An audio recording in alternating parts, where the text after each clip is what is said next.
Magandang araw na naman sa inyo mga Popsi. Welcome back na naman sa aking video at sa aking Facebook page. Pakipollow na lang din po. Ay marami tayong magagawang mga tinapay. Ngayong araw mga Popsi ay gagawa na naman ako ng masarap na tinapay na tsukumada. At kasalukuyan ay nilalagyan ko na ng palaman ang aking ginawang tsukumada. Kaya ito na mga Popsi. Okay, so nag-uumpisa na ako magpalaman at ganito lang ang paglagay. Welcome back to my YouTube channel, Richard Vlogs TV.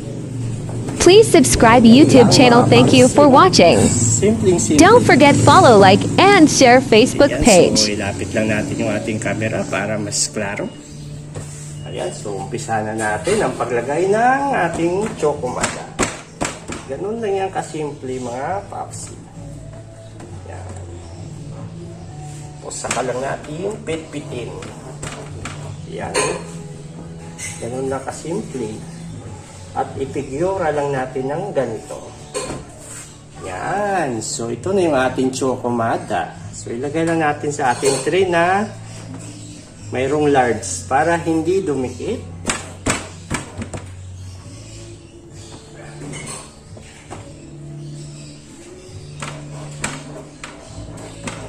Yan. Ipagpatuloy lang natin ang ganito pagpigyura ng ating tsukumada. Ayan.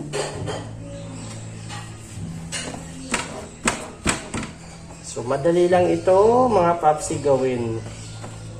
Kapag gusto nyo gawin ng ganitong klaseng palaman ng ating tsukumada. Ayan. Ganun lang kasimple.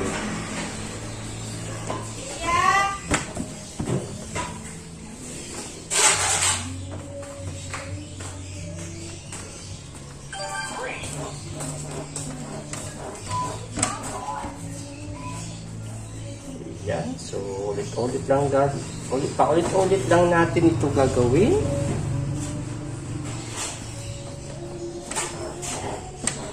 Please subscribe to my YouTube channel, Richard Vlogs TV.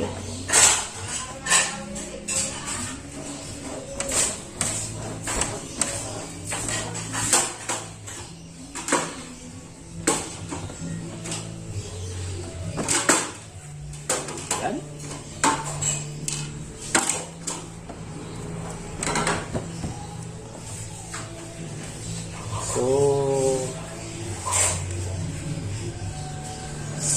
Sa mga may oras na gumawa ng ganitong klaseng tinapay ay pwede nyo ito gawin dahil ito ay napakasarap at mabili ito sa ating mga tindahan.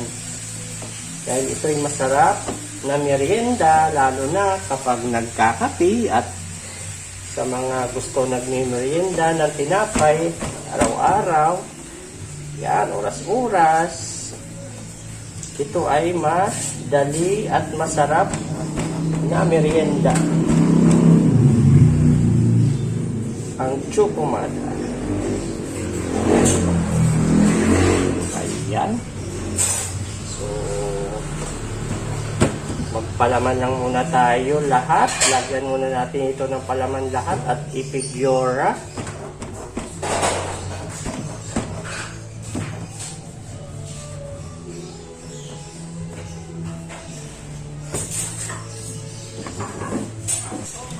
Ito na nga mga Popsi, ang ating tsukumada ay natapos na natin ipalamanan at ipigure, no?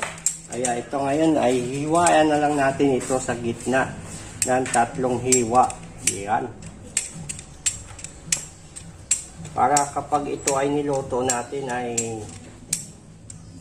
bumubuka ng konti na makitang-kita yung kanyang palaman, no? Yan. So, ganyan lang simple ang ating tsukumada. Ang paggawa ng ating tsukumada. Don't forget follow, like, and share Facebook page, Richard Vlog. Ayan.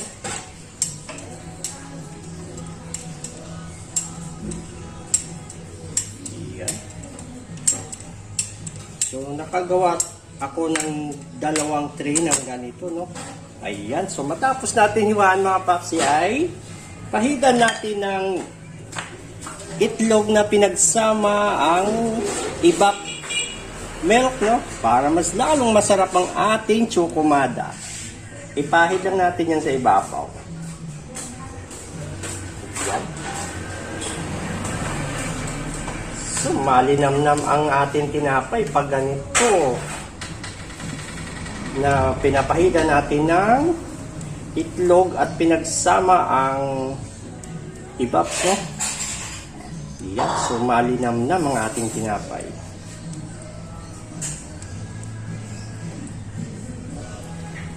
Ganyan lang ang mga diskarte, mga papsi,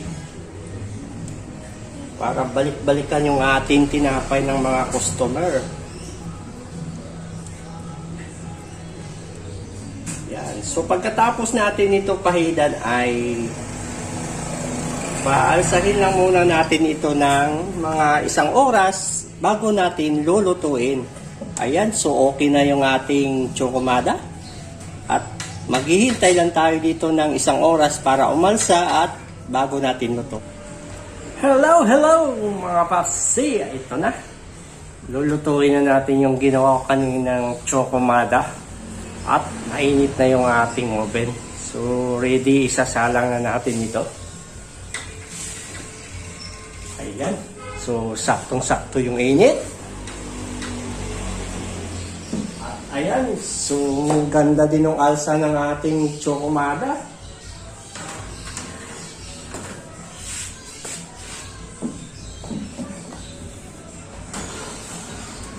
Ayan, so sa ilalim ko muna una nilagay at mga 5 minutes saka natin ililipat sa taas. Ito na ay 5 minutes na yung nakalipas, halos lampas na ng 5 minutes. Ililipat na natin yung ating tsokomada sa ibabaw. Ayan, so ready na siya sa taas, lipat na natin.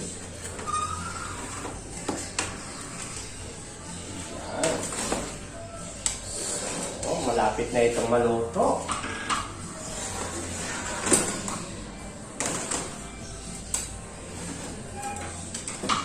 Yan. At matapos natin ilipat sa taas, tayo naman ay maghintay ng mga 10 minutes. Ngayon mga papsi, naamoy ko na yung ating niluto na tsokomada. Mabangong mabango na. Sure na ako dito na luto na ito. Kaya bubuksan na natin ito at silipin kung sure tayong luto na. Dahil sa amoy pa lang ng tinapay, alam ko na malapit ng maluto. Kaya yan. Ayan na nga, nagbabrown na. Ayan na nga mga papsi. Yan, dapat ganito lang siya ka-light brown, no? Para mas masarap. Yan, super lambot. Yan, saktong-sakto lang ito. Yan, so palamigin muna natin ito bago lagyan ng star margarine, no? At ipagulong sa asukal. Okay? Ito na mga papsi, ang ating tsokomada, no? Napahidan ko na siya ng star margarine. Ayan. So, sasawsaw na lang natin to sa sugar. Ayan. So, dito natin isasawsaw. Ayan.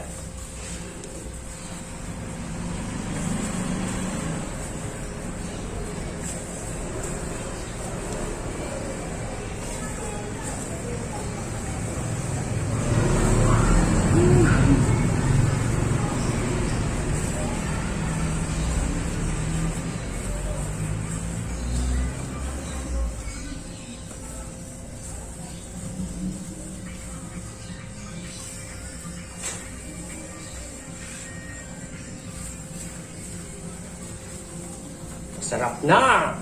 May sakto na naman to sa merienda. Dahil oras na ng meriendahan.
Sarap talaga ng tinapay pag bagong luto. Naamoy mo talaga yung bango.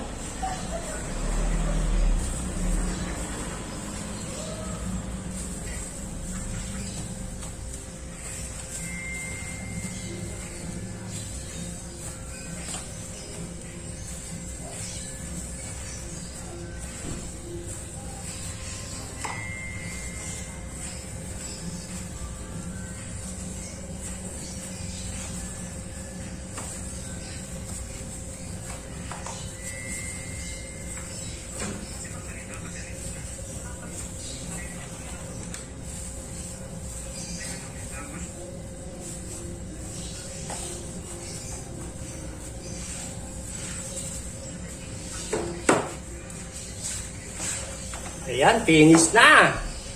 Ito na yung ating chokomada. So magkaiba sila ng asukal, no?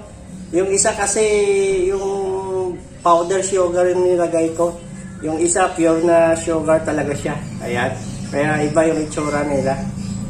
Okay? So bibinta na natin to. Di-display na natin. Thank you.